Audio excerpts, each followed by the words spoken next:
Hello and welcome to the big 7-0 for Massalia Tales. In the previous episode, Egypt took another bite out of Mesopotamia when they stormed Hatra and took it easily, with our nearby forces led by Epinetus now trying to escape from the area. Over in Italy, we were able to take a bite out of Illyria though when two of our elite armies stormed Arretium with ease, so that was very nice. We also managed to get a very unusual capture right on the far eastern edge of the map as our horse archer horde went around and killed a few of the Egyptians, being mopped up mostly by the Bactrians. We then made an attack on Segestica, with Eustochus arriving to the Illyrian battlefront. We had to fight this battle ourselves, but of course it wasn't particularly difficult, seeing as the enemy's army was just a garrison and faced overwhelming numbers and maneuverability, so very quickly they were wiped out and Segestica was captured. We were then able to, with Epaphroditos, capture another Egyptian territory thanks to the help of our Aryan allies coming in from the east. We then captured Tarico from Carthage by again storming it with two elite armies and just completely overwhelming everything they had to defend it. And then finally we were about to storm Rome, but we're going to go in and do this one the hard way. So let's head down onto the battlefield.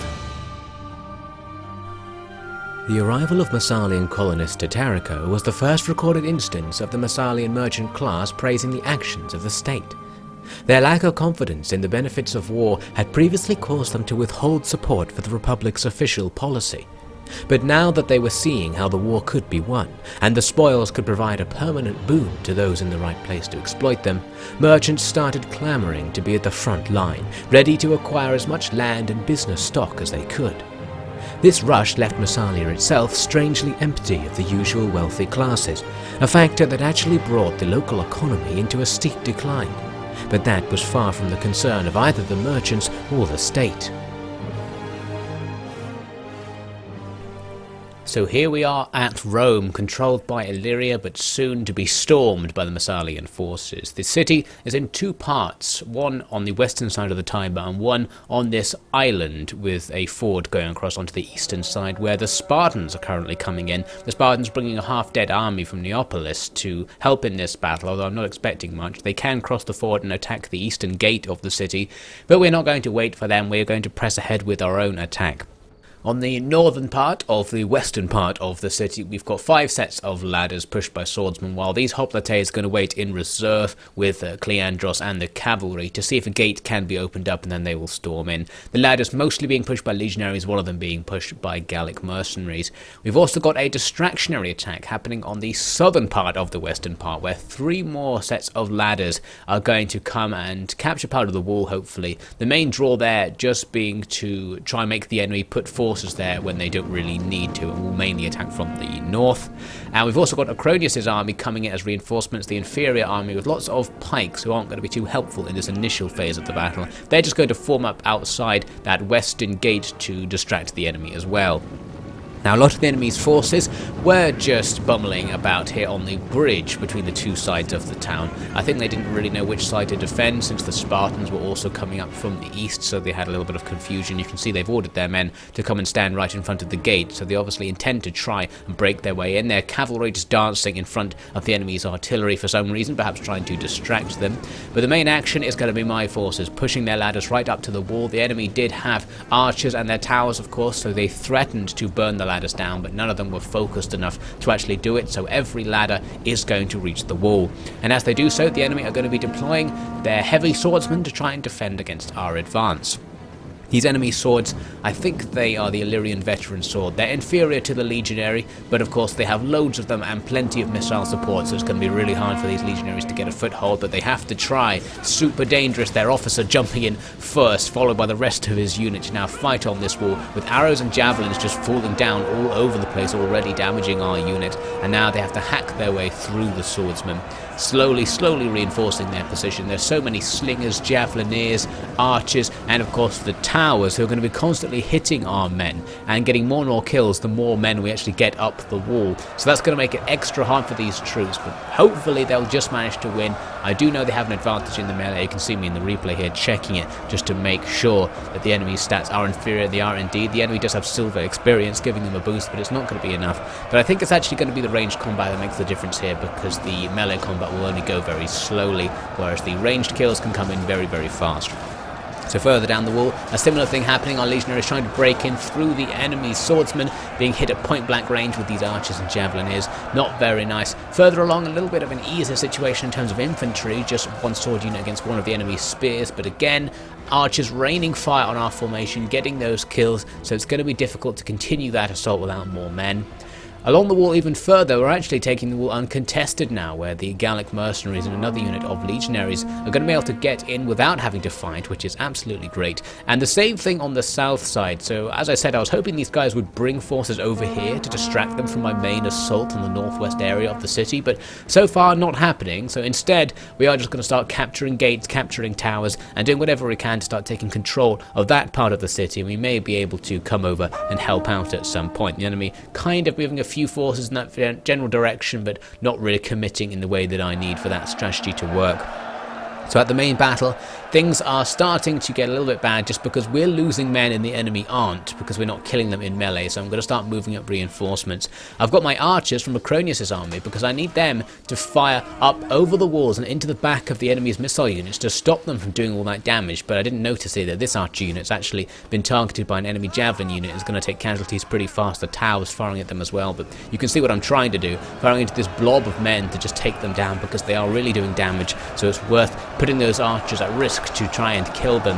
The legionaries fighting on, the whole unit now up on the wall and doing their best, but you can see we've taken a load of casualties. The enemy basically only lost like 10 men in that engagement, so we really need to put more men up there, and that's where the hoplites are going to come in. I was waiting to try and get a gate open before I did this, but I realised we're going to need to pump more men up those ladders. So the hoplites and men from Macronius's army are going to head up to put a second wave up the ladders to try and secure that position, otherwise we'll never capture the gate without doing the very deadly act of trying to burn it down with torches.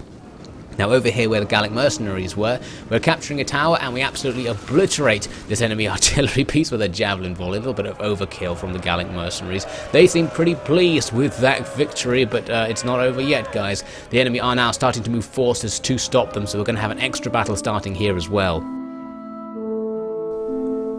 I had been warned that Rome wasn't exactly the scene of majesty that the stories would have it be known as, but yet I'm still disappointed.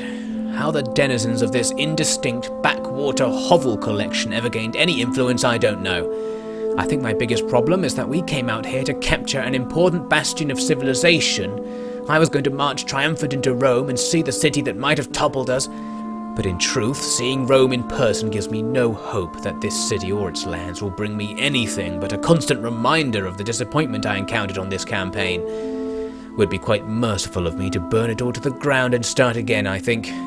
But nay, I will not be paying for such madness. The wolves can have it.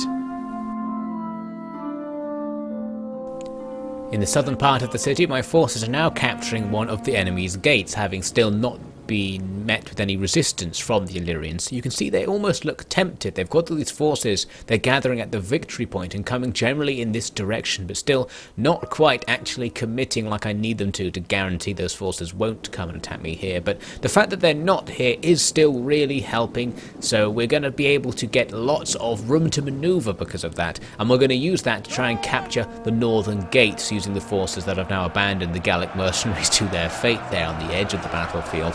So here in the main grind, things continuing to go slightly badly, but getting better and better as time goes on, both because we're pumping more forces in and because the enemy's missile units are going to get less and less effective as they get ground down by our attack. You can see the hoplites there still waiting to go in and not going to deploy them yet until the legionaries are spent. But the archers still doing good work, and you can see one unit of their lighter forces there considering leaving. We're starting to reduce their morale and numbers with this attack. Over by the gate, the enemy's missile units tried to fight with my legionaries. That did not go very well, as you might expect, so we are going to start capturing that gate, which is going to be super useful because right outside the gate is half of my royal hoplites and my cavalry. Now the Spartan army is starting to come into play. It looked like they were going to attack the east gate here. They walked right up to it, but they've decided actually to change tactics at the last minute. They're now running all the way around the city up to the edge of the battlefield where there's a ford so they can cross the river to come onto my side and I guess go through my assault direction. So that's not particularly helpful from them. They're probably just going to spend the rest of the battle running around.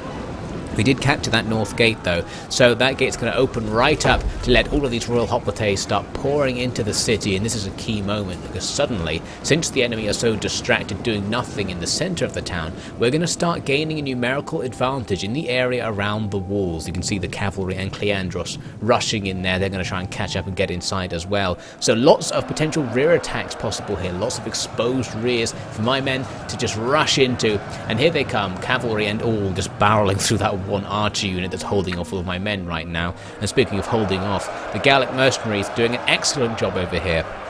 It's hard to understate the importance of just distracting all of these units. They're all here fighting this one unit, most of them wasting their strength, give me loads of space, no resistance whatsoever to come through these gates that I've captured and start rear attacking stuff. So this is going to make a really big difference to my effect on the walls.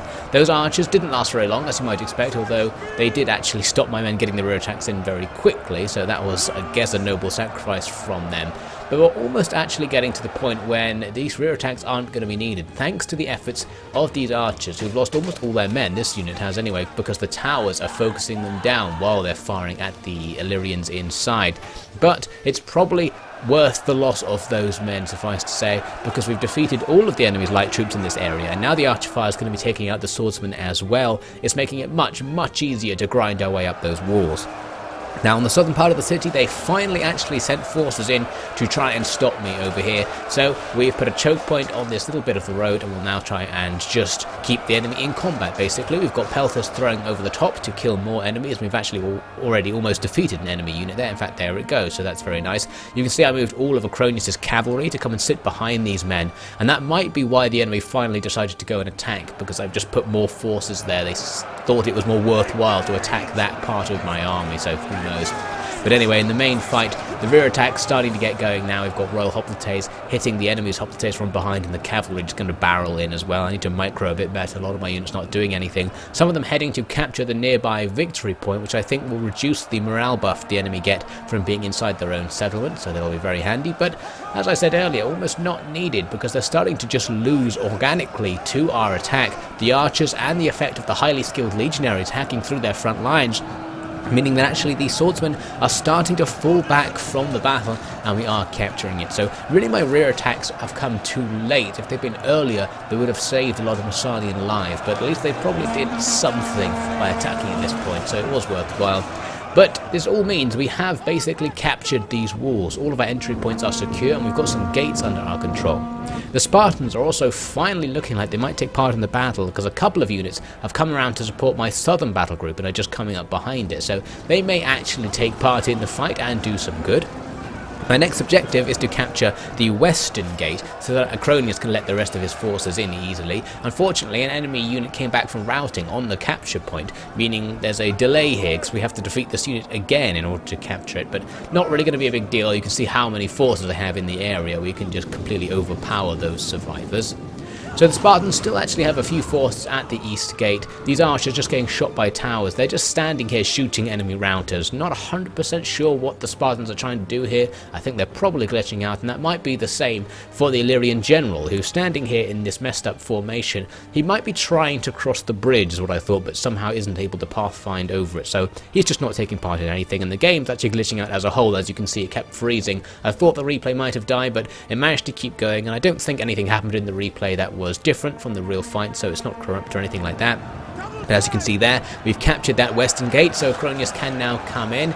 And jumping back over to the Gallic mercenaries, they are fighting on, but now starting to amount losses. Lost nearly half their men fighting here, but still distracting so many enemies, giving me all this time that I'm using to just capture all of the important parts of the city. So this is a vital job from the mercenaries. They're probably not going to get thanked for it being only mercenaries and not being Hellenic, but at least we can all know the truth of how important they really were to our strategy. So not much happening in terms of the main battle group. A few men got caught up fighting the enemy. What I really need to do is just move them over to come and start fighting new enemies, and I'm not doing that in particularly hasty fashion because my men are so tired. So you can see actually both sides here coming so slowly into battle here. They're both exhausted from running about all over the place, but there's plenty more fighting to be had, so we're going to have to just do these exhausted fights all over the place. Those cavalry just sitting and holding holding off since the enemy moving up spear units don't want to charge in.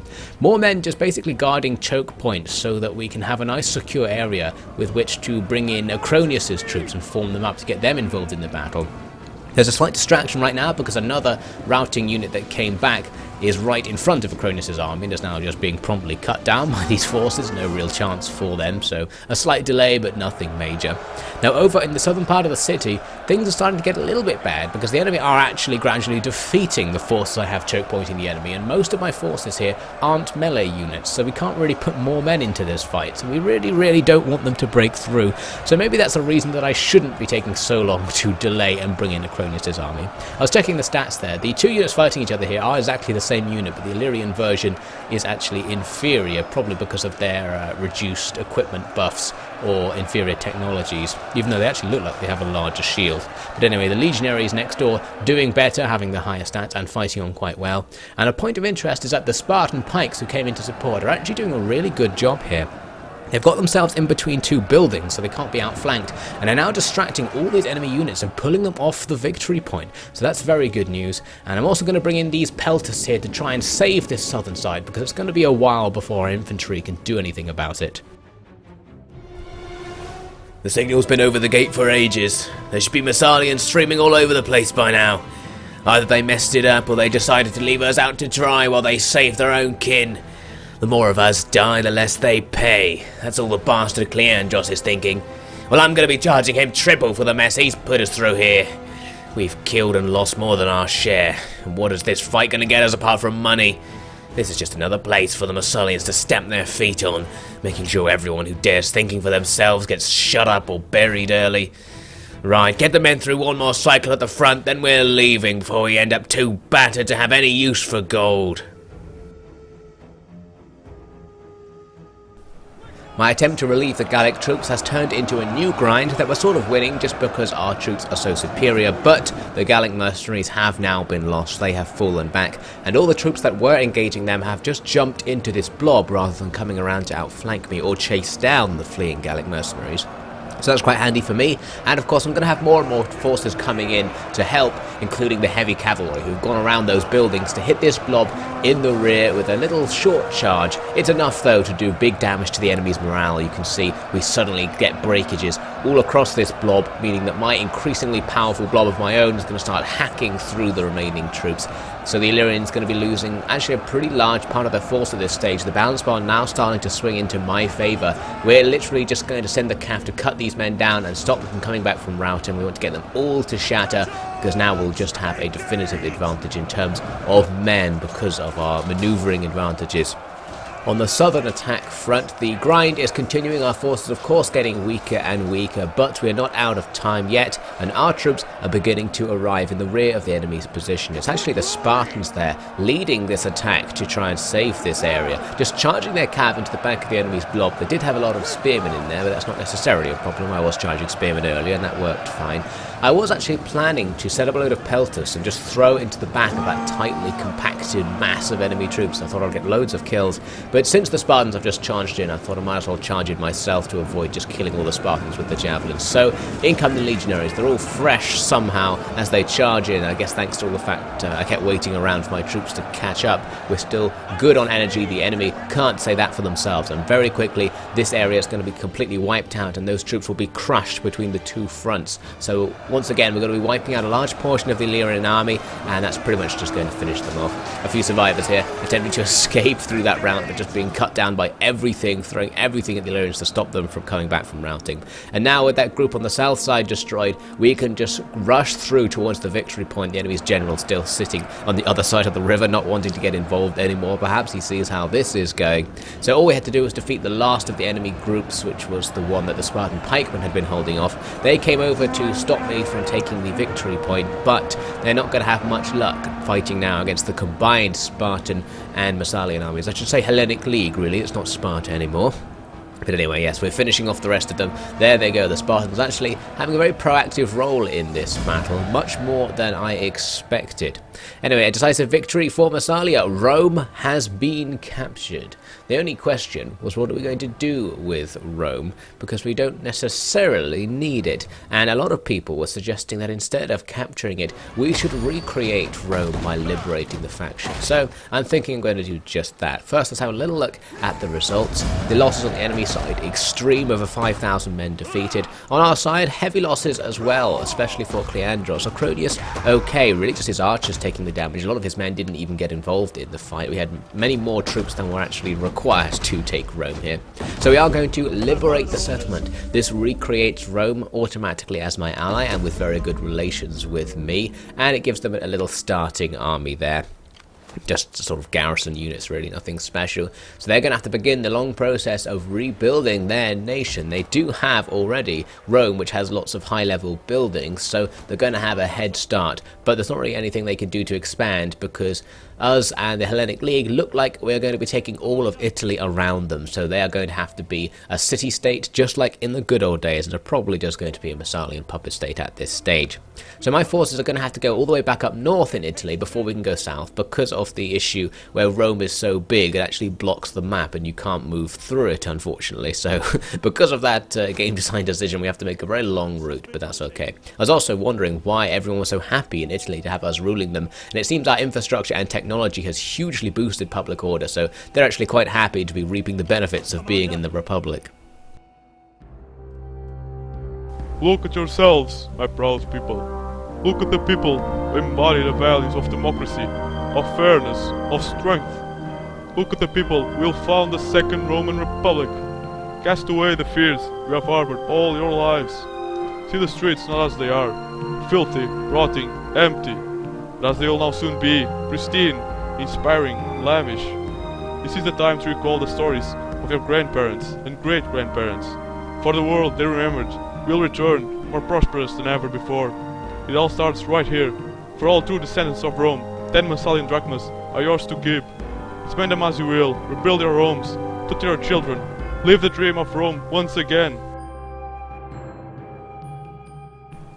Now progressing towards the next turn, we see Carthaginian forces moving west through Africa, heading towards the western end of the continent, so I'm not sure what they're up to. They're not strong enough to take settlements, but they seem to have something in mind. They also have a fleet in the Atlantic there, moving south towards southwestern Iberia. Again, doesn't look strong enough to take anything, so not totally sure what they're up to. The Egyptians destroy the army and take a settlement from my ally the Saba in Arabia, putting them closer to attacking either Gahaya or Maskat, so I'll need to keep an eye on that army. The Bactrians are moving reinforcements up towards the battlefronts with the Egyptians, so hopefully they'll get involved soon. The Spartans, or the Hellenic League, need to get used to changing their name.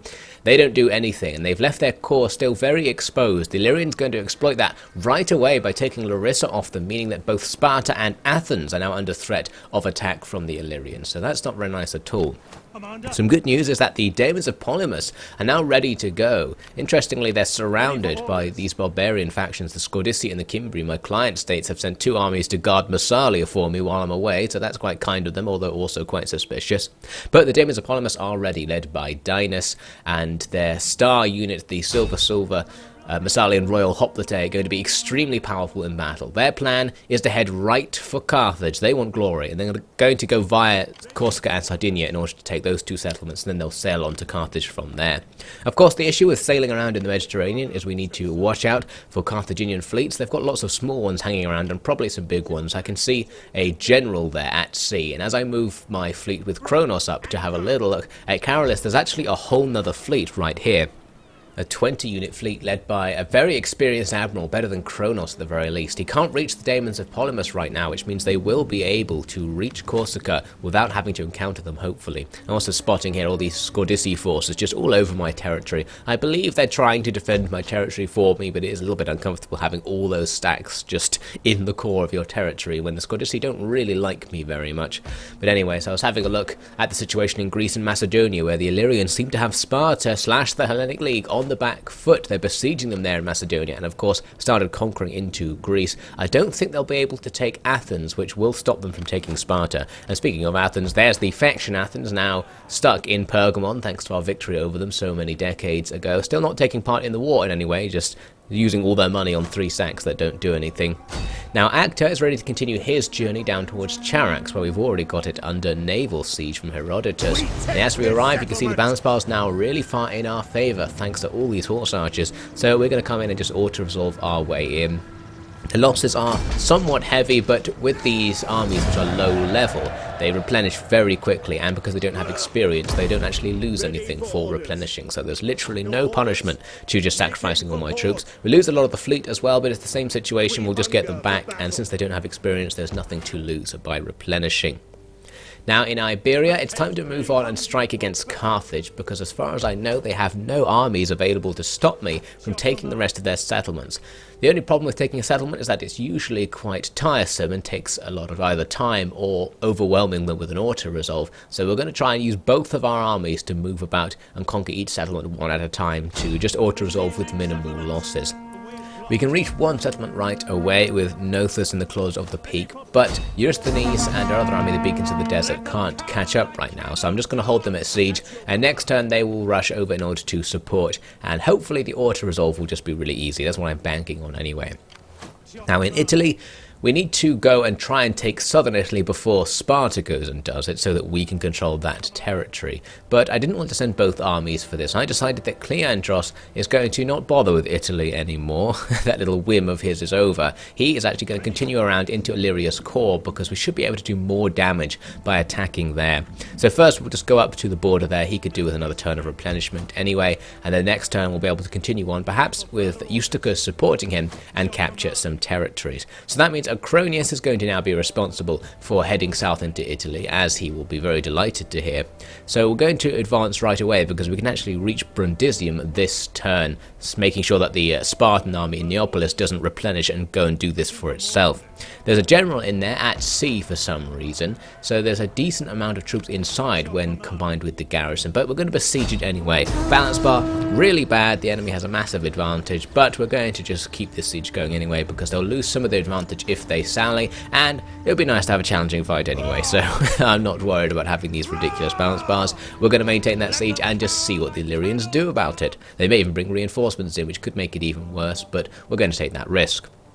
So it's now time to move back over to Mesopotamia, where we have Epinetus, who you may remember was rushing to Seleucia to defend it against an impending Egyptian attack, but that attack never came, and now we can actually see that Sparta is going to attack Mesopotamia. So it looks like they're going to try and take some of my old territory from Egypt, so we need to rush to catch up with them. The first move is going to be to attack Hatra. The force inside, nothing particularly special, but I didn't want to auto-resolve it considering how elite this army is, so I'm just going to hold them at siege. They probably won't sally, so I may have to actually starve them out or bother doing it myself, which I wouldn't show probably if I was going to do that. One thing I can do though is get Epaphroditos to come and support this whole situation, because there's nothing he needs to do over there in the east, so he's going to rush towards Mesopotamia. It's going to take him a few turns to show up, but I could just hold the sieges for a couple of turns and then have Epaphroditos come in and do all the auto-resolving, so we take the losses on the troops that don't have much experience. Now moving on again, the Carthaginians come with a general supported by an actual admiral and the fleet, the high level one, to attack Kronos here in the Mediterranean. So a little bit overwhelmed by the number of ships coming at us right now, so I thought we might as well actually just run away. There's no point contesting this random bit of sea. Let's just lead the Carthaginians on a wild goose chase. Unfortunately, Kronos' escape route takes him right into the core of Carthaginian territory, so that doesn't really help. The enemy fleet simply chases us down with ease, and now their general from Carthage comes out to attack us, and we end up in literally the exact same situation I was just trying to escape from, where the enemy have a general and they have a fleet, both high level with lots of decent ships, and you can see from the balance bar the situation isn't good. Now the problem here is that we can't rely on AI exploits or anything like that on a sea battle because they're more simplistic, so not so confident about this particular engagement. There's a decent chance this is going to end up being a last stand, but we will fight on and see how many of the enemy we can take with us next time. The formation of the Hellenic League was a signal from the Spartans that their authority had not been undermined by the acceptance of the harsh Massalian trading terms. the League gave Spartan administrators tighter controls over their colonies, and brought their former ally Knossos under their complete control. Their military focus was on expanding into Asia Minor at the expense of Egypt, but that left Greece itself unguarded against Illyrian raids. And the east was already a place crowded with ambitious Hellenites, with Massalia and Bactria both joining the race to overwhelm the Ptolemaic Empire. Although on good terms with these powers, the risk was that the League would become more of a hindrance to their plans than a help.